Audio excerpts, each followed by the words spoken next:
Listo. Bueno, entonces, desde el ministerio, nosotros hemos querido iniciar una nueva serie. Estábamos en una serie de repaso pues estuvimos viendo algunos temas que como para retomar, pero ahora queremos iniciar una serie que denominamos Dominación versus Igualdad, donde vamos a trabajar o a tratar diferentes relaciones interpersonales que nosotros podemos generar con nuestro entorno. Entonces vamos a abordar la relación parental, la relación de amistad, la relación de pareja, eh, la laboral incluso, eh, haciendo como una comparación y un contraste entre cómo se ven esas relaciones, eh, contraponiendo lo que es la dominación versus cómo se verían en un trato igualitario, ¿sí? Entonces yo voy a hacer como la introducción a los temas que vienen. Y me voy a enfocar un poco en la relación parental que luego Cindy y Judy van a ir desarrollando.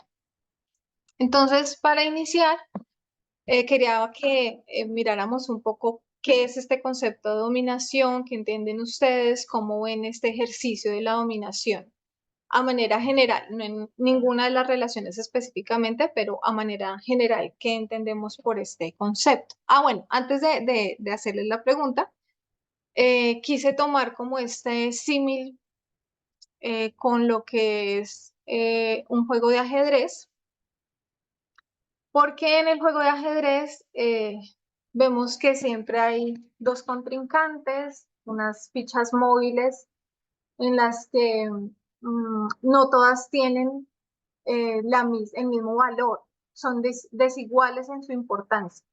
Entonces quise tomarlo como para que lo tengamos en cuenta también en ese concepto de dominación. Entonces, ahora sí, ¿cómo lo podríamos definir? ¿Qué se les viene a la cabeza cuando hablamos de dominación?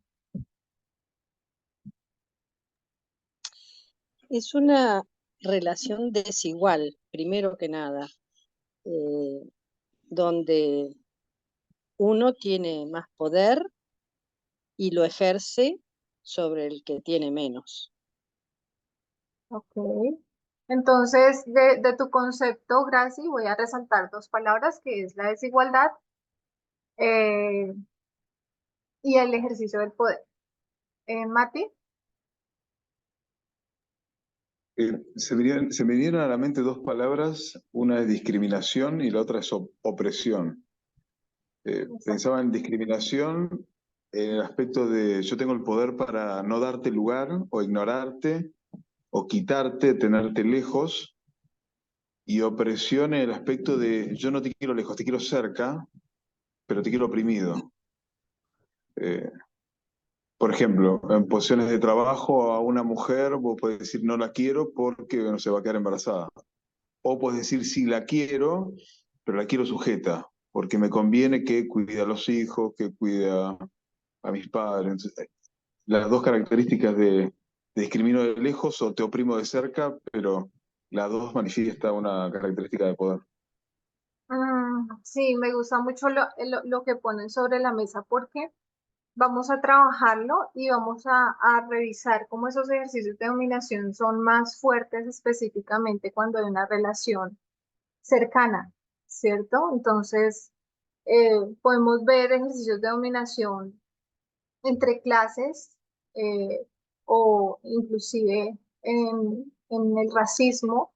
Vemos que es un ejercicio de dominación, pero es mucho más fuerte cuando las relaciones son más cercanas. Es más severo ese ejercicio, más impositivo. ¿Alguien más? Yo pienso en dos palabras, Jessy, que por ahí también va con lo que Mati dijo, y es control. Y por el control viene el sometimiento o sería como la subordinación, ¿no? De una Ujú. persona o de un grupo sobre otro. Exacto. Y claro que sí. Hay Y otra, vamos, hay otra palabra que también se me viene a la mente, imposición. imposición. Sí. Gracias, Lili y Evita. Y nosotros vemos que el ejercicio de control podemos hacerlo desde la dominación, que es lo que principalmente busca, desde la subordinación, pero también digamos que el objetivo principal de dominar es controlar, ¿sí? Ese sería como el objetivo principal. Entonces quise poner acá una definición, quisiera que alguien me ayudara a leerla y vamos desglosando con los elementos que ustedes han manifestado. No sé quién me puede ayudar a leerla. Yo te ayudo. Lili, gracias. La dominación designa una situación en la cual una persona o un grupo, utilizando la persuasión, la presión velada, la amenaza o incluso la fuerza o cualquier otra vía, es capaz de imponer sus ideas, sus reglas y puntos de vista, sus verdades o sus creencias o suposiciones. La dominación puede tener como trasfondo el miedo del dominado a perder su fuente de subsistencia más básicas o sufrir él mismo o sus allegados algún otro tipo de daño o perjuicio, así como el gusto del dominante por el propio poder y por los privilegios que él mismo le otorga, aunque tampoco es descartar un sufrimiento malsano de él o de los dominantes hacia la humillación y el sufrimiento de los dominados. Ok, gracias Lili. Entonces acá vemos algunos de los elementos que ya ustedes han mencionado y quiero que miremos esta parte que no solamente es de una persona, puede ser de un grupo y puede ser en el ámbito de lo político, pero también puede ser en el ámbito de lo personal, ¿sí? Como nosotros lo hemos estudiado. Entonces hice acá una listica empezando a generar algunas antónimos o generando alguna comparación y contraste entre estos dos conceptos. Entonces, si nosotros pensamos en el Estado, creo yo que cuando hablamos de dominación inmediatamente, lo que yo pensé fue como en una dictadura, ¿sí? Y el contrapuesto sería la democracia. Si tienen alguna observación allí, la podemos hacer. Eh, y en la dominación vemos también el consenso, porque no se da espacio para el diálogo. Otra de las características que tiene el ejercicio de dominación es que no permite el diálogo ni la contraposición, sino que hablamos de un consenso porque eh, es básicamente lo que una persona o un grupo de personas quiera imponer. Vemos el uso de la fuerza eh, y contrario a Perdón, esto, dime, Graci. yo no estoy tan de acuerdo con la palabra consenso, porque consenso de alguna manera implica una negociación y se llega a un consenso. Yo más bien diría imposición, Ok, Sí, porque a mí también me dio como esa curiosidad y la definición habla de que un acuerdo producido por consentimiento entre todos. exactamente, ok. exactamente. Sí, bueno, yo lo tomé porque dependiendo del autor que se tome, estaba yo precisamente leyendo un libro que ahora les voy a compartir algunas citas que puse allí y ella definía el consenso como la posibilidad de tener una sola opción, ¿sí? Que es contrario al disenso, la posibilidad de tener muchas opciones y sentir entre ellas. Pero obviamente eh, acato O sea, sería como que la mayoría contra la minoría. O sea, lo no, que quiso la mayoría y lo que no pudo, no. No, el consenso como visto, como que no hay muchas opciones. No hay opción para tener múltiples eh, directrices, sino como la única que es posible es a la que vamos a llegar finalmente. Visto desde ese punto de vista, pero sí puede ser conceptualizado de otra manera y creo que es válido.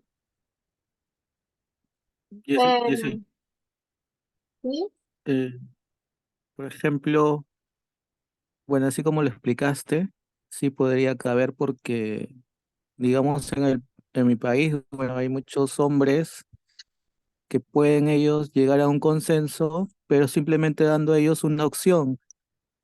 Por ejemplo, cuando tienen que pasar pensión a los hijos, muchos simplemente dicen, te puedo dar esto, y es algo mínimo, mínimo, mínimo, y la mujer normalmente acepta porque prefiere eso a que no le dé nada.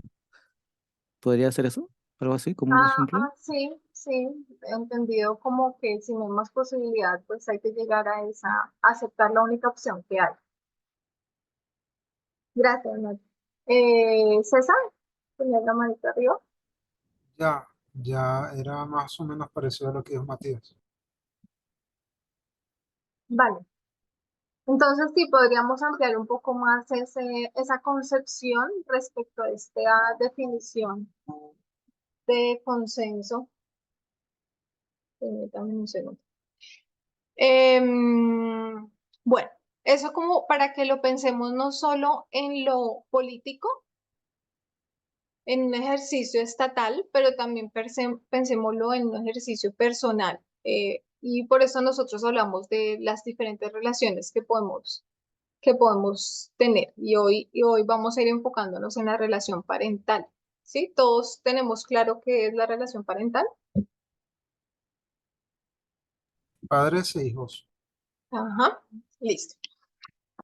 Otra palabra que veía en las definiciones es esta de posesión y desposesión. En ese ejercicio de dominación yo quiero controlar, pero quiero controlar porque entiendo que el otro me pertenece, que lo otro me pertenece y hace parte de ese discurso de objetivización del otro, ¿ya? Entonces lo contrario sería desposición, que también pues se me asemeja mucho al término de, o bueno, hilando yo aquí todos estos conceptos, eso tiene que ver mucho con el libre albedrío y el hecho de no creerme de dueño del otro, que pasa mucho en los ejercicios parentales, ese tema de la posesión. Otro que mencionaron por allí, el de imposición versus libertad, pero que también vamos a revisar ese concepto de libertad que nosotros también ya lo hemos mirado en otros estudios. Eh, y puse allí opresión, represión, subordinación, también lo mencionaron. Y lo contrario a oprimir es que yo permito que el otro exteriorice, tenga independencia, tenga libre albedrío. Persuasión, dice él. Sí, también me parece. César, Creo que ahí en el último donde pusiste subordinar, puede ser en la otra parte, no sé, se me ocurría empoderar, porque subordinar quiere decir como esclavizar, ¿no? A alguien. Por ejemplo, en las relaciones entre empleados se les llama mi subordinado, por ejemplo.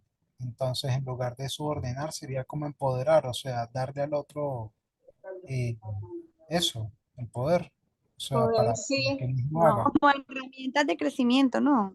Como Está ayudarlo a que... bueno eso. Exacto, eso, para que crezca. exacto. Gracias.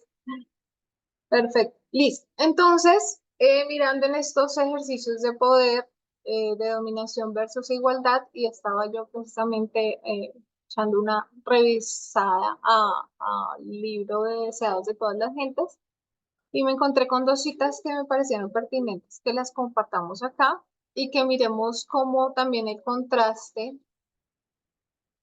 que nos presentan estos textos respecto al papel de Satanás y el papel de Dios y cómo Satanás lo que intenta es generar ese ejercicio de dominación, mientras que Dios no usa la fuerza para guiar a su pueblo, ¿sí? Entonces está en Deseo de todas las gentes 13.1, son dos citas, si quieren me pueden ayudar a leerlas. Si quieres, si quieres, Vale, le vale, oyes. vale, gracias. El pecado tuvo su origen en el egoísmo. Lucifer, el querubín protector, deseó ser el primero en el cielo. Trató de dominar a los seres celestiales, apartándolos de su creador y granjearse su homenaje. Para ello, representó falsamente a Dios, atribuyéndole el deseo de ensalzarse. Trató de investir el amante creador con sus propias malas características. Así engañó a los ángeles, así sedujo a los hombres, los indujo a dudar de la palabra de Dios y a desconfiar de su bondad, por cuanto Dios es un Dios de justicia y terrible majestad. Satanás los indujo a considerarle como severo e inexorables. Así consiguió que se uniesen con él en su rebelión contra Dios, y la noche de la desgracia se asentó sobre el mundo.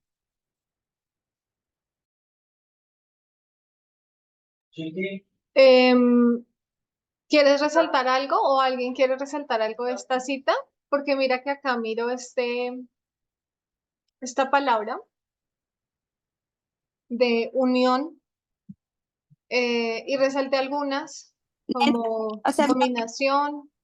Dime. eso es lo o sea, yo digo que Satanás utilizó como la persuasión y para buscar como control sobre ellos y lograr un objetivo específico. Ya, o sea, con el engaño controla las mentes y hacen que tomen decisiones que no están correctas o que ellos saben que no están, que no es como, yo me imagino que eso fue como, o sea, una rebelión es algo como nuevo, algo que ellos nunca habían experimentado, los ángeles. Sí. Y también lo que quería resaltar del texto es ese ejercicio, ¿cierto? Que tú estás mencionando de dominar a un grupo a través de engaños, a través de mostrar al otro como dominante y mostrarme a mí como una víctima. Buscó la unión, buscó que se uniesen muchos en rebelión contra Dios. Esta cita que sigue es la que sigue acá, el párrafo siguiente. Ay, espera un momento. Ya. Ah, no, no sé, ¿alguien más que me pueda ayudar a leerla? Yo te ayudo si querés. Gracias, gracias. La tierra quedó oscura porque se comprendió mal a Dios, a fin de que pudiesen iluminarse las lóbregas sombras, a fin de que el mundo pudiera ser traído de nuevo a Dios, había que quebrantar el engañoso poder de Satanás. Esto no podía hacerse por la fuerza. El ejercicio de la fuerza es contrario a los principios del gobierno de Dios. Él desea tan solo el servicio de amor, y el amor no puede ser exigido, no puede ser obtenido por la fuerza o la autoridad. El amor se despierta únicamente por el amor. El conocer a Dios es amarle. Su carácter debe ser manifestado en contraste con el carácter de Satanás. En todo el universo había un solo ser que podía realizar esta obra. Únicamente aquel que conocía la altura y la profundidad del amor de Dios podía darlo a conocer. Sobre la oscura noche del mundo debía nacer el sol de justicia, trayendo salud eterna en sus alas. Gracias, gracias. ¿Tienes algún comentario o alguien quiere hacer algún comentario de las citas? Qué bonita la cita. Yo quería, ahora que leyó Graciela, que dice que no puede ser obtenido por la fuerza o la autoridad. Y mira que en la relación parental uno siempre dice, uno es la autoridad, Uno es el que no sé qué. O sea, siempre busca como que ellos te vean como que el que tiene que obedecer obligatoriamente.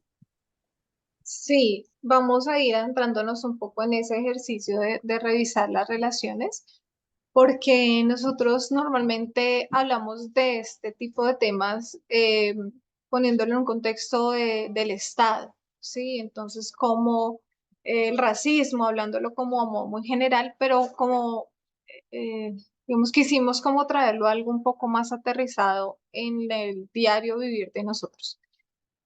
Y acá resaltar un poco en la cita el tema del uso de la fuerza, ¿sí? Del ejercicio de autoridad, del poder, ¿sí? Y cómo se contrapone la propuesta de autoridad, porque no se trata de no tener autoridad, sino la propuesta de autoridad que trae Dios y la que presenta Satanás, ¿sí? Entonces, también pensaba yo, es que se me va el cosito con el que, ya. En algún pasaje bíblico que nos dejara ver ese ejercicio de autoridad y puse este. ¿Recuerdan o pueden vislumbrar cuál es? Creo que todos ya conocemos esta historia. La de Sí, David, Ajá. Goliat. Entonces, pensando en esos ejercicios de autoridad que pueden ser así como muy arbitrarios o muy desequilibrados, pensé en este. Tal vez no lo vamos a leer, no vamos a leer la historia, pero sí quisiera que si tienen cómo buscarla allí, para citar algunos versículos y para que vayan siguiendo, pues, con el relato que voy realizando. Está en Primera de Samuel 16 y Primera de Samuel 17, este, este, esta historia, esta parábola. Entonces, quería que revisáramos un poco cómo nosotros vislumbramos que puede haber allí un ejercicio de dominación. ¿En qué lo notamos? En la fuerza, ¿no? Física. O Había sea, desequilibrio en la fuerza, ¿sí? ¿Qué más? César, Puede ser en el hecho de que lo querían invadir a un pueblo, porque están vulnerando su derecho a la autodeterminación, ¿no? Que es la autodeterminación de los pueblos. Y si viene un país y te conquista, te está quitando el derecho a ser libre como pueblo. ok. Eso en el ejercicio como grupo me parece Una pregunta. un buen apunte. ¿Mati? ¿Podrías volver a hacer la pregunta? Porque se cortó la luz y no pude escuchar, por favor. Ah, ok. Que estábamos revisando acá la historia de David y Goliat, la parábola, y preguntaba yo si podríamos aquí ver un ejercicio de dominación y cómo lo leerían ustedes, cómo verían que es un ejercicio de dominación, si lo ven de esa manera. había un intento que se frustró, y quizás estaba basado en eso, en el poderío, la diferencia de altura y de físico. Este, entonces pensaban que con eso era suficiente para poder subyugar a los hebreos. Y, y bueno, y la parábola demostró que no va en el tamaño, sino en otras cosas. Ok, La, la astucia, la sagacidad, el valor, muchas cosas. ok. Mati. Pensaba, pensaba en el contexto que Saúl dijo: quien vence al gigante, yo le doy un puesto, le doy plata y le doy a mi hija. Y o sea, nunca preguntó si la hija quería, no, era una cosa, era un bien más, y Sí, fue al que ganó. Y después la historia de ella es bastante triste, en realidad, porque no quería estar con David. sí. Ok. Em, quiero que recorramos algunos versículos y entonces pensemos también un poco en la relación parental a la que quiero empezar a hacer la introducción.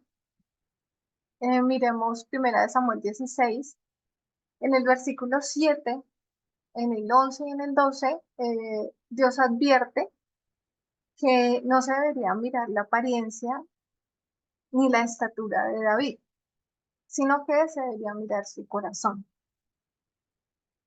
Y empecémoslo a pensar un poco en la relación parental. Sí, evidentemente, cuando nosotros hablamos de una relación parental, hay una diferencia de estatura, de fuerza, de autoridad. Y la invitación que hace acá Dios es no mire su apariencia ni su estatura, sino que fíjense un poco más en su corazón. Em, y allí se reitera en el texto como que es visible la visión social sobre David, es que es un hombre como muy incapaz, es el menor de sus hermanos. eh, digamos, cuando hubo la oportunidad de que fuese, ¿cómo se llama? Em, ungido, ungido, pues fue el último que fue llamado porque ninguno de ni su padre ni sus hermanos creían que él fuese a ser el hombre elegido. Ya en el capítulo 17 empiezan a darnos las características de Goliat. Y Goliat como un hombre de más de 2,5 metros, que estaba muy bien armado, tenía toda una armadura muy estructurada, un yelmo de bronce que protegía su cabeza, una cota de malla que protegía su pecho, em, eh, grebas, se llama grebas, que protegían sus piernas, inclusive una jabalina, no estaba sola o iba con su escudero, tenía muchas más herramientas que David, ¿sí? Entonces, ¿cómo es percibido? Se percibe con una armadura impenetrable, totalmente blindado frente a David, que en uno de los versículos nos habla que ni siquiera podía portar la armadura que le asignaron. Si pasamos al versículo 8 y 10, nos habla también de que además de esa imponencia en su armadura, también su comportamiento denotaba fuerza y dominación, ¿sí? Control. Entonces nos dicen allí los versículos que gritaba, que tenía una actitud desafiante, que se mofaba de saber que tenía una ventaja frente a sus oponentes, y por eso es que él decide participar en la batalla del solo, ¿sí? Mm, y algo que menciona también en dos oportunidades en la historia es en el versículo 11 y en el 24, cuando habla de qué genera esa sensación de desventaja y de querer controlar y de imponer y de gritar. No genera respeto. Y en los versículos lo menciona, que ellos tenían mucho miedo de enfrentarse a Goliat, ¿sí? Por su imponencia. Entonces vuelve y nos reitera que David era menor, que simplemente era quien apacentaba unas ovejas. Eh, Además de los elementos de sexismo que para mí fueron claros los que menciona Mati, eh, digamos que quise centrarme en resaltar estos elementos para el fin del estudio que quise tener ahora. Eh, David actuaba allí como un mensajero, era quien llevaba las noticias de un lado para otro, y estaba sujeto también a las órdenes de su padre, ¿cierto? Pero cuando quiere enfrentarse a ese ejercicio de dominación que hacía Goliat, que ejercía Goliat sobre todos, ¿cuál es la respuesta que le dan?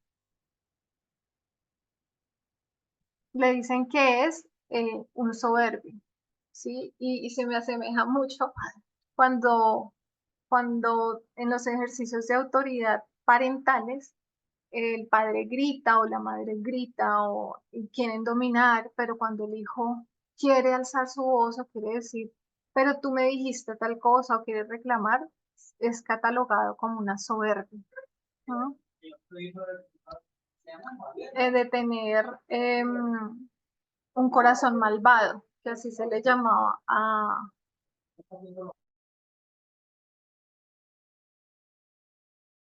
Espérenme un segundo.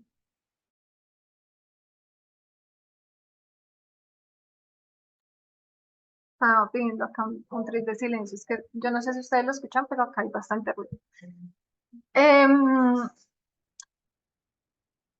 Entonces, bueno, quise retomar la parábola, pero más que todo para entender que la diferencia de tamaño, de fuerza, de armadura,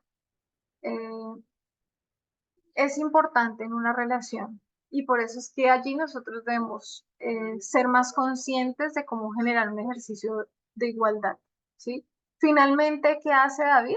Pues la historia tiene aparentemente un final agradable para el pueblo eh, de Dios y vence a Goliat con todas las implicaciones que ello tiene también a nivel de poder y de sexismo y de nacionalismo que nosotros podríamos hilar muy menudo en ese aspecto. Pero lo que quería que miráramos acá era como la diferencia para luchar esa batalla. No sé si quieren hacer algún comentario al respecto.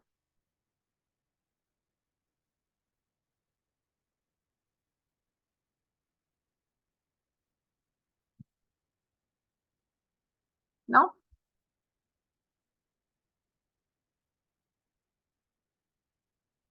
Ok.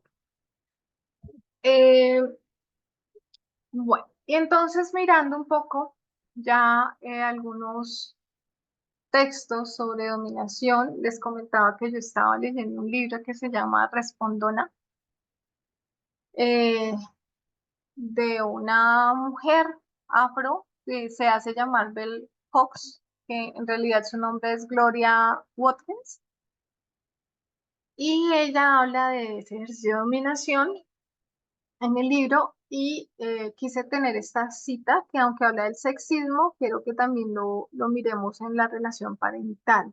No sé quién me puede ayudar a leerla.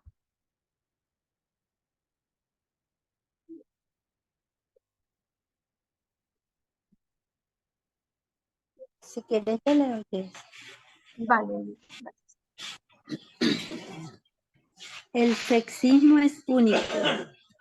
Es distinto a otras formas de dominación como el racismo o el clasismo, donde la mayoría de los oprimidos no conviven íntimamente con sus opresores ni desarrollan sus principales relaciones afectivas, familiares y románticas con las personas que los oprimen y los dominan o que disfrutan de los privilegios conseguidos mediante la dominación. Listo. ¿Cómo nosotros podemos reflexionar sobre esto, no solo en el tema del sexismo, sino también en las relaciones parentales? Por la relación afectiva que hay.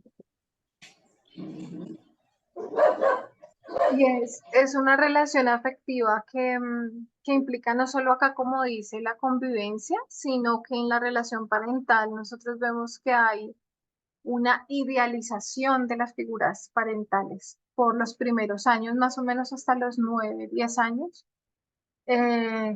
donde los hijos e hijas copian todos los modelos y lo que aprenden es que cómo es la forma de relacionarse, ¿sí? Y si es una relación donde yo manifiesto que amo al otro, pero le agredo, pero lo domino, pero lo humillo, lo oprimo, lo controlo a través de la fuerza, por ejemplo, pues eso es lo que están aprendiendo, ¿cierto? Es bien dañino ese ejercicio.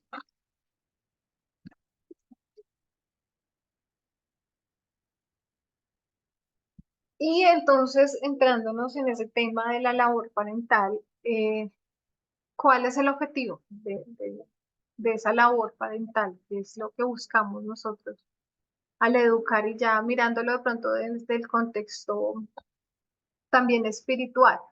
¿Cuál creen ustedes que es el objetivo? Guiar. Ayudar a esas personas a crecer y desarrollarse en todos Sí. en todos los sentidos. Ok, y si lo miramos también en nuestro ejercicio como pueblo de Dios, como sacerdotes, ¿cuál sería el objetivo? Si nosotros llegamos si ya tenemos hijos y qué es lo que nosotros pensamos, ¿cuál es el objetivo? Discipularlos. No sé. Creo Sí, que sería educarlos y bueno, salvarlos, ¿no? Que vayan ujú, al cielo. exacto. ¿Y qué es lo que llevaríamos al cielo de nuestros hijos e hijas? El carácter. El El carácter. carácter, eso iba a decir. El carácter, ¿cierto? Entonces, yo propongo que el objetivo es como formar el carácter, de ayudar a formar el carácter de acuerdo al carácter de Dios, ¿cierto? Y entonces si nosotros damos la fuerza, la represión, el control, la dominación, pues no estamos educando ese carácter. Pero también pensaba yo, ¿por qué no usar la fuerza? Además de esa razón, cómo proféticamente nosotros identificamos que no es el camino, porque la fuerza no sería el camino. Y pensemos un poco en los estudios de naturaleza humana.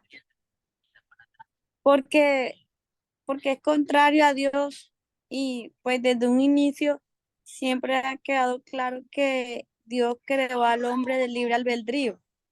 Y si uno es de libre albedrío, no debería haber ninguna fuerza que te obliga a tomar cierta conducta o decisión. Sí, pero ¿cómo conciliaríamos eso con el hecho de que yo estoy aquí para guiar a mi hijo? Mm.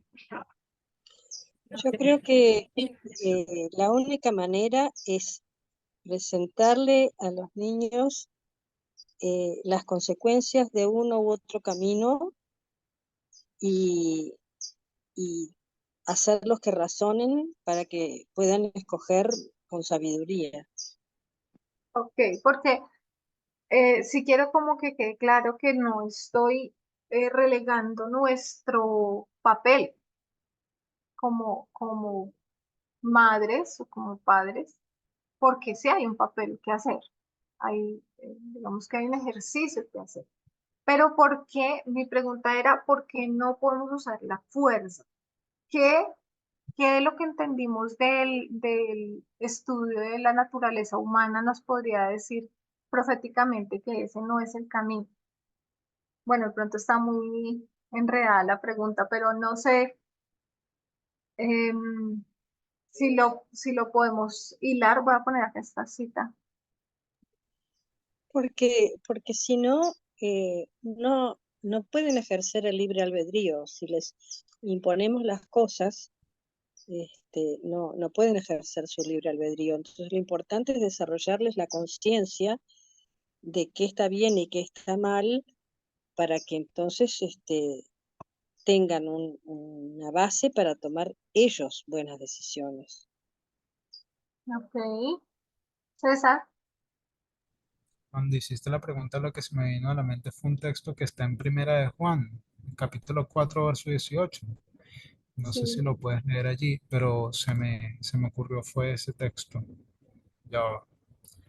Dice, En el amor no hay temor, mas el perfecto amor echa fuera el temor, porque el temor lleva castigo, y el que teme no ha sido perfeccionado en el amor. En amor no hay temor, mas el perfecto amor echa fuera el temor, porque el temor tiene pena en sí, donde el que teme no está en el perfecto amor. Entonces, creo que, bueno, yo al menos recordé esa cita fue por lo que mencionabas, ¿no? De la naturaleza del hombre. Entonces hay dos sentimientos, ¿no? Que es el amor y el otro que es el temor. Y allí Juan dice que el temor de alguna forma es algo que, digamos, es algo que puede llegar a desaparecer, ¿sí? Pero el amor sí es algo que permanece. En cambio, el temor, tú solamente cumples es por el castigo en sí. Entonces, si no está la persona allí amenazando, entonces tú no vas a sentir respeto por esa persona, simplemente vas a obedecer por miedo, ¿sí? Y yo creo, como lo dice, ¿no?, el apóstol Juan, no, de alguna manera eso es muy, muy temporal, porque entonces la otra persona se va y ¿qué pasó? Ya me castigo, entonces ahí no hay nada, no hay amor, no hay respeto cuando la otra persona no está ahí, solamente cuando está ahí amenazándote. Entonces no, es como muy, muy superficial cuando tú obedeces por temor, es como muy superficial. Sí, me parece importante y válido lo que mencionas. Y es algo que está como demostrado ya en los estudios sobre crianza.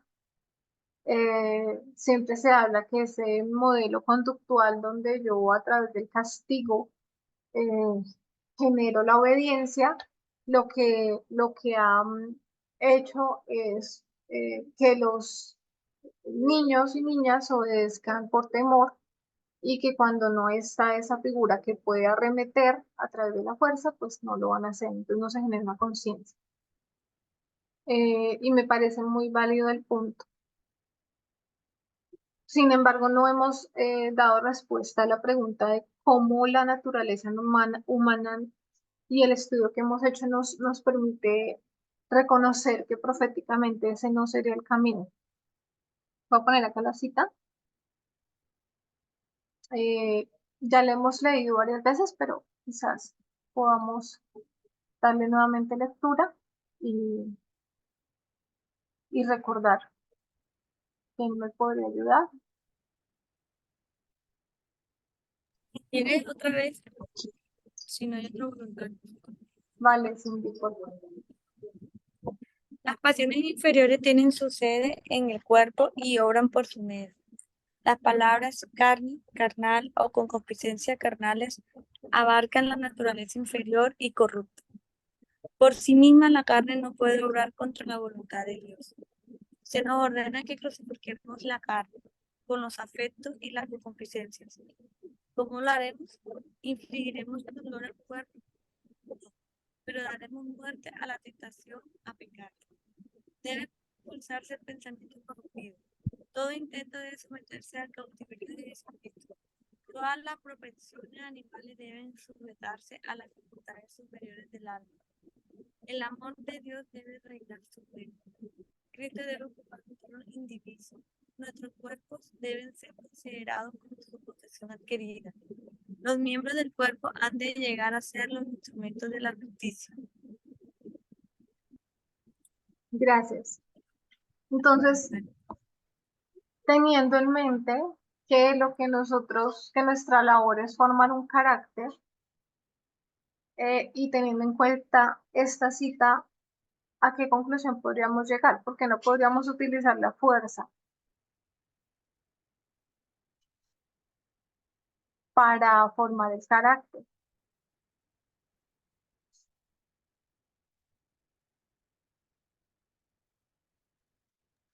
Pienso que en este caso, pues la fuerza no solucionaría el problema que tenemos con nuestra naturaleza caída, con estas pasiones inferiores, ¿sí? No es a través de la fuerza, no es a través del castigo como vamos a lograr que nuestra naturaleza superior tome el control.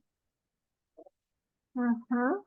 Miren lo que dice acá la cita, la carne no puede obrar contra la voluntad de Dios. Yo no puedo macerar la carne para cambiar el carácter, porque lo que obra contra la voluntad de Dios no es la carne. ¿Sí lo comprendemos? Y también porque abajo dice, infligiremos dolor al cuerpo. No, pero daremos muerte a la tentación a pecar. Entonces es lo mismo hacértelo tú mismo o hacérselo a otro para corregir. No, no sirve, porque tiene que venir es de la voluntad. No importa, por ejemplo, ay, hoy fallé. Y así como hacían antes los antiguos sacerdotes, que se dañaban, ¿no? Se castigaban su cuerpo, o se sometían a penas, que si subir de rodillas la escalera esta de San Pedro, cosas así, pero seguían haciéndolo porque no han controlado la voluntad. Entonces no sirve de nada. Yes, Exacto. Ese es eso el lo punto. hacen todavía en el Yes. Monserrate, ¿verdad, Yesenia? Y es lo que hacemos nosotros cuando castigamos el cuerpo de nuestros hijos e hijas y no nos fijamos en que lo que estamos tratando de formar es el carácter. Lili. Yes. Pienso que la respuesta está en la primera cita que leímos, que leíste, donde sí podrías colocarla. Sí. Del deseado de toda la gente, esa, ¿verdad? Entonces ahí dice, no, esa no, la otra. ¿Esta? Ajá, sí. Dice, él desea tan solo el servicio de amor y el amor no puede ser exigido, no puede ser obtenido por la fuerza de la autoridad. El amor se despierta únicamente por el amor. Entonces yo pienso que esa es digamos, la base pues para poder.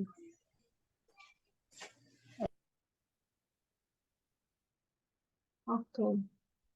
Gracias, Lili. Nosotros entendemos que el castigo físico es el uso de la fuerza física para causar una experiencia de dolor y controlar una conducta. Eso es el castigo físico, ¿sí? Si nosotros sabemos que lo que quiere hacer el castigo físico es cambiar la conducta, y nosotros acá entendemos que la conducta no se cambia con la carne, ¿cierto?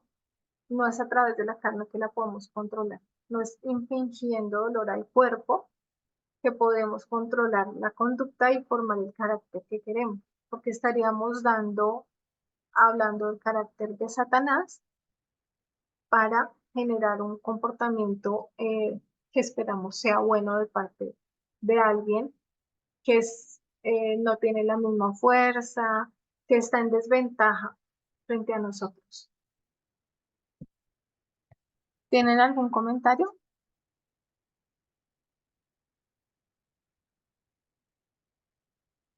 Hace poco en los estudios del anciano Palminder se mencionaba la diferencia entre adiestrar y discipular.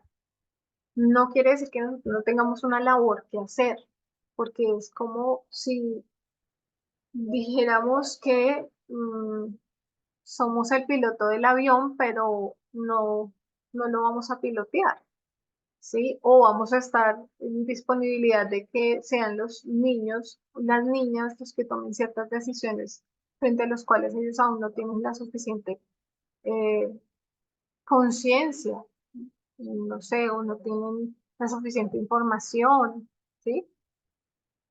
Y eso inclusive legalmente está protegido, porque, por ejemplo, acá en Colombia, toda niña menor de 14 años que participe en una relación sexual se considera víctima, por ejemplo, de abuso, ¿sí? ¿Por qué? Pues porque se dice que es una niña que todavía no tiene, o un niño que todavía no tiene la capacidad para haber decidido sobre ese asunto, ¿sí? Pero es diferente adiestrar, dominar, usar la fuerza, infligir dolor al cuerpo, controlar a través de esos ejercicios de dominación, de imposición, que disipular.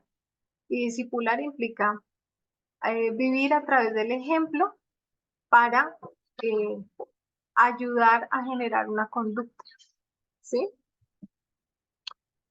Y digamos que esto creo yo que lo vamos a desmenuzar un poco más con Cindy cuando hablemos del tema de la crianza respetuosa, pero quería dejar como algunas bases aquí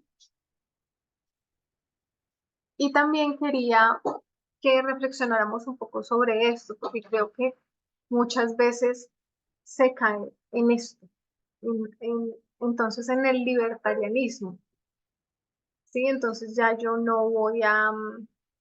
¿Cuáles son las características del libertarianismo? Recordemos algunas y empecemos como a ponerlas en el contexto del tema que estamos abordando. Libertad absoluta. Libertad absoluta. ¿Qué más? No toma en cuenta los resultados de esa libertad, o sea, no, no se fija en si daña a otro o no, es simplemente el ejercicio irrestricto y diría yo casi irresponsable de la libertad. Ujú, ok. ¿Recuerdan algún otro? Por ejemplo, bueno, no sé exactamente de la que preguntaste, pero pensando en esa crianza libertaria, cuando no hay como límites y el niño tiene esa libertad para todo y lo dejan, es muy permisivo, todo, también estamos causándoles daño. Ujú, caeríamos también en algo como una negligencia, Una porque negligencia, sí. los libertarios también tienen ese concepto de no necesidad de intervención del gobierno. Y nosotros decimos que no está bien eso, que es necesario que haya un gobierno que controle. Y entonces, en este tema, quise hacer como el paralelo, porque digamos que hay muchas tendencias ahora respecto a la crianza y demás, y también se puede caer en esto, ¿sí? Entonces, que pues yo no intervengo, sino que dejo ser, y ellos necesitan una guía, unos límites, unos hábitos, como todos lo necesitamos, ¿cierto? Y hay algo que dentro de esos temas hablamos respecto a los libertarios, y es la frase que los caracteriza mucho, y es la gente no recordará lo que dices, sino cómo los haces sentir. Y es que en la crianza respetuosa se habla mucho de la emoción, se habla mucho de cómo se siente el niño, de la niña, si se siente bien, si lo hago sentir mal, y creo que es importante, pero también es importante nuestro foco, que es formar un carácter, ¿sí? Que no lo debemos hacer a través de la dominación, del, del control absoluto, del uso de la fuerza indiscriminada, o si no usa la fuerza, entonces la humillación u otros tipos de violencia. Pero la ancianatez, cuando hablamos de estos temas, quiero como ponerlo en contexto, de los libertarios, ella decía que ellos daban mucho énfasis en eso. La gente no recordará lo que dice, sino cómo los has hecho sentir. Y ella mencionaba que las enseñanzas por parábolas fueron diseñadas para hacer sentir incómodas a las personas, ¿sí? Entonces, pensando yo en esto, en no caer en una creencia libertaria, la emoción es importante, el aceptarla, el acompañarla, pero también es importante poner límites, y a veces el poner límites pues no te va a gustar. Em, eh, entonces nuestro deber también, ¿no? De no permitirlo todo, sino pues que hay formas de educar, de reprender, de no permitir ciertas cosas. ¿sí? Y no una libertad absoluta que solo valide la emoción y que no genere un límite. No sé si tienen algún comentario.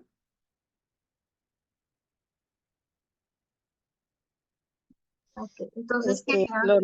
Lo nocivo que es lo que se está aplicando mucho ahora, que los niños son quienes se rigen solos y lo que la propia psicología sabe hace mucho tiempo, que los niños necesitan límites para sentirse bien.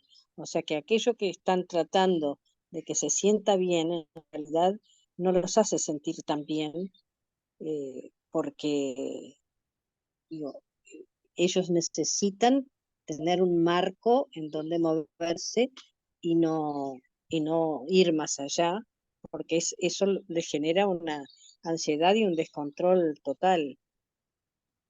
Sí, está demostrado que los chicos o los niños y las niñas que tienen hábitos generan rutinas, que saben qué va a suceder después de cierta hora o que generan ciertas, sí, normas y hábitos, eh, pues tienen más herramientas para generar disciplina y demás.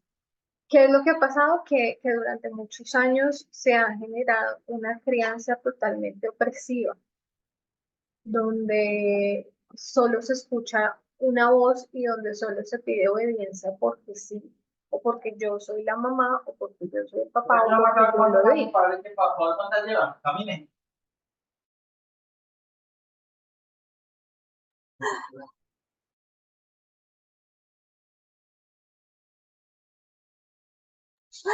Perdón. Entonces, digamos que hay que buscar con las herramientas que nosotros tenemos, sabiendo cómo es la naturaleza humana, sabiendo que es importante tener límites, sabiendo que es importante formar el carácter, no caer en ninguno de los dos extremos, que uno sería el autoritarismo y el otro sería ser demasiado permisivo, ¿sí? Pero pues digamos que la crianza tradicional lo que enseña es que el adulto tiene la razón porque sí, que el niño debe callar, debe estar sujeto a pesar de que no tiene las herramientas para decidir. Simplemente yo dicto la orden y él tiene que ciegamente hacerlo y hacerlo ya y hacerlo inmediatamente y hacerlo sin que diga nada. Sí, es como lo que se está ahora mediando, ¿sí? Ok. Bueno, quiero acabar con esta cita de otro libro que se llama Nosotras las Mujeres. Mm, es de Florence Thomas, pero es una feminista francesa que se radicó acá en Colombia, pero ya esta cita la pone nombrando acá a Eduardo Galeano, que es quien realmente, de quién son estas palabras. Entonces, no sé si Matías Mejía me puedes ayudar a leer.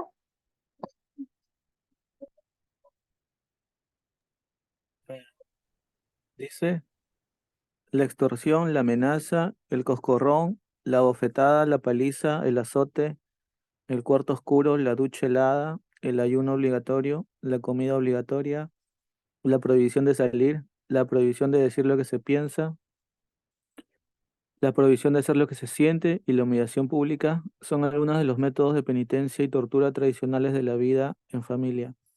Para castigo de la desobediencia y escarmiento de la libertad, la tradición familiar perpetúa una cultura del terror que humilla a la mujer, enseña a los hijos a mentir y contagia la peste del miedo. Los derechos humanos tendrían que empezar por casa, me comenta en Chile Andrés Domínguez. Gracias, Matías. ¿Tienen algún comentario? Yes, precisamente pensaba en cómo, pues en la facultad, como estudiante, uno ve repetitivamente esos casos.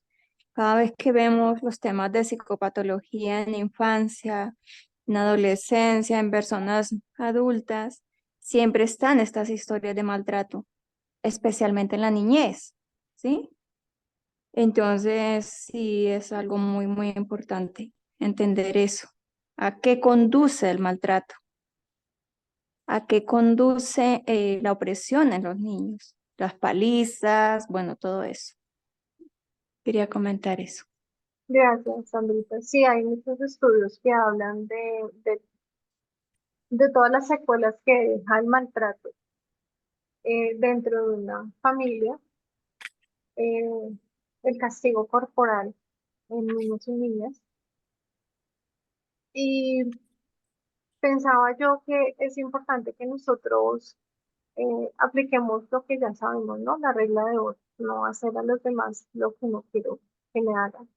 Y cuando un adulto se equivoca o te ofende o te habla feo, tú no lo coges a coscorrones, ni le pegas pellizcos, ni coges una chancleta para pegarle, sino que esperas que las cosas se calmen y hablas con ese adulto de lo que te molestó, de por qué no estuvo bien o de cómo te hizo sentir y pones un límite frente a su actuar.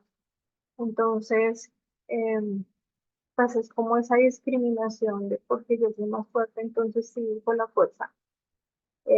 Y generó ese ejercicio de control y dominación a través de la fuerza, cuando en otros escenarios no lo hago porque sé que no lo debo hacer, porque no soy más fuerte o por lo que sea, ¿sí? Bueno, esa era la introducción que quería dejar hoy, tener claro como el concepto de dominación versus el concepto de igualdad y que empezáramos a hacer algunas reflexiones de el gobierno de Satanás y el gobierno de Dios frente a estos dos ejercicios de poder, e ir centrándonos un poco en el ejercicio de la relación parental que vamos a ir desarrollando en próximos estudios. No sé si tienen algún comentario, si quieren hacer alguna observación, o si no, pues finalizamos acá.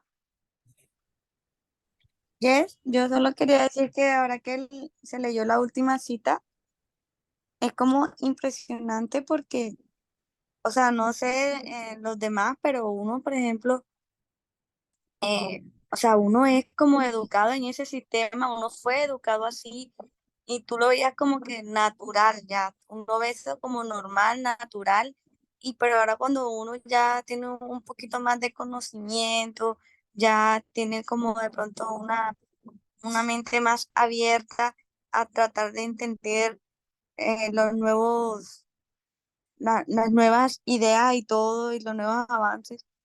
Y tú lees eso, es como impactante, ¿no? Se ve como fuerte lo que uno vivió, ¿ya? Que, ajá, la idea es no repetir ese patrón.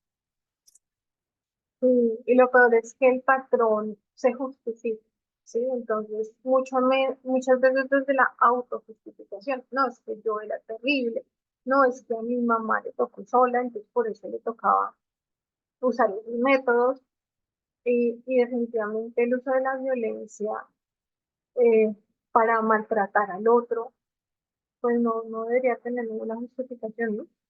No creo No, y que... sabes que escucho mucho, pero muchísimo, es que dice, a mí me pegaban, no sé qué, y bien que estoy, no estoy traumado ni nada. Yo creo que ya con esa frase ya está traumado.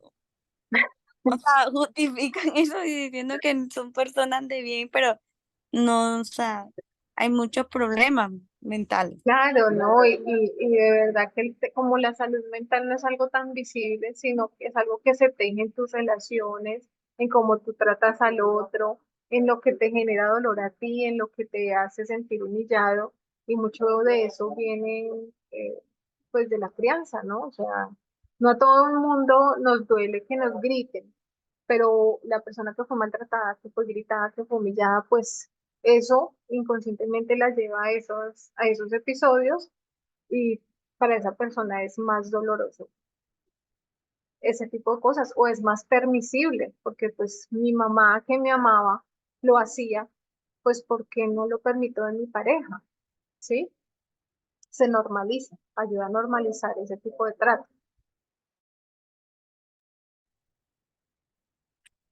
Yo sí, una consulta. Tú que eres docente. Bueno, no sé, uno de los problemas que veo actualmente también sobre este tema de la dominación parental es, en el caso de los padres, cuáles sus límites sobre la educación sexual, porque creo que hoy en día ellos quieren, bueno, si hablamos de los conservadores, ¿no? De las familias conservadoras, en general ellos sienten que ellos son los únicos que pueden educar a sus hijos sobre su identidad sexual, su identidad de género, ¿no? Entonces, ¿qué límites tienen ellos? Y que el Estado que tiene también, o sea, porque de hecho ahorita hay digamos que una controversia en ese tema porque acá las familias no quieren que el Estado se entrometa en esos temas, ¿no? Donde ellos quieren tener, digamos, como dices tú, el control de eso sobre sus hijos. Bueno, yo voy a dar mi opinión personal, ¿no? Lo que pasa es que, digamos que nosotros abogamos porque hay intervención estatal, pero sí hay mucho temor de muchos sectores conservadores al pensar que cuando se habla de educación sexual se limita a un contexto de genitalidad. Y la educación sexual va más allá de la genitalidad, ¿sí? Implica eh, autoconocimiento, autoestima, identificación del otro. Entonces, eh, sí, acá en Colombia también ha sido un tema que ha sido bastante debatido porque digamos que se piensa que cuando el sector educativo, por ejemplo, habla de educación sexual, está invitando a la promiscuidad o al libertinaje y no es así, ¿sí? Sino que pues es necesario porque es un tema que es tabú, que muchas veces no se aborda, debería abordarse desde un contexto también familiar, pero no se hace. Y cuando el Estado interviene para decir que se genere una serie de talleres o demás para hablar de educación sexual, entonces de una vez lo que se piensa es les van a enseñar sobre genitalidad y la educación sexual abarca mucho más que eso. No sé si respondí tu pregunta. Bueno, Por ejemplo, Jess, yo he escuchado mucho a personas como en contra de, no sé si ustedes saben, Camilo y Eva Luna, que tienen una hija, pero que ellos dicen que no la, o sea, la están criando, ¿cómo es que se dice? Ayer no se me escapa la palabra. O sea, no como con una identidad, o sea, que la niña escoja qué género quiere identificarse. O sea, no como encasillándola al rol niña o niño. ¿Sí me hago entender? No sé si han escuchado sobre ese tema, pero entonces hubo una señora que dijo que esos eran y que seguidores de ellos, que cómo se les ocurre, que son unos no sé qué, y los maltrató, mejor dicho, le, le dijo de todo por eso. yo no tengo conocimiento sin duda como de que era el modelo de crianza que ellos están implementando. No, no, digamos que no podría hablar específicamente de ese caso, solo que creo que muchas veces, pues como ese sexismo que arrastramos generación tras generación, también influye en que te cataloguen como buena madre o buen padre, basados en muchos estereotipos que tiene la sociedad, ¿sí? Entonces, esperan que la mujer, como ya lo hemos hablado en otros estudios, sea sumisa, callada, con las piernas cerradas, que no le guste explorar, no sé, otros caminos, no sé. Entonces creo que también puede tener mucho que ver con eso, ¿no? Con los estereotipos con los que se nos ha catalogado. Y por ejemplo, cuando la niña eh, no es calladita, sumisita, haciendo caso en todo lo que se le dice, pues entonces ya se habla de una crianza indebida o de que se está ejerciendo un equivocado rol parental. Pero muchas veces pues porque precisamente como no se tiene el miedo como premisa, pues los niños tienden a ser más sueltos en sus expresiones, que obviamente se corregirán cuando deba hacerse. Pero pues evidentemente cuando no se usa la fuerza ni la violencia, pues el comportamiento es distinto al que se tenía cuando en nuestra infancia o en la infancia de nuestros padres, abuelos, etcétera.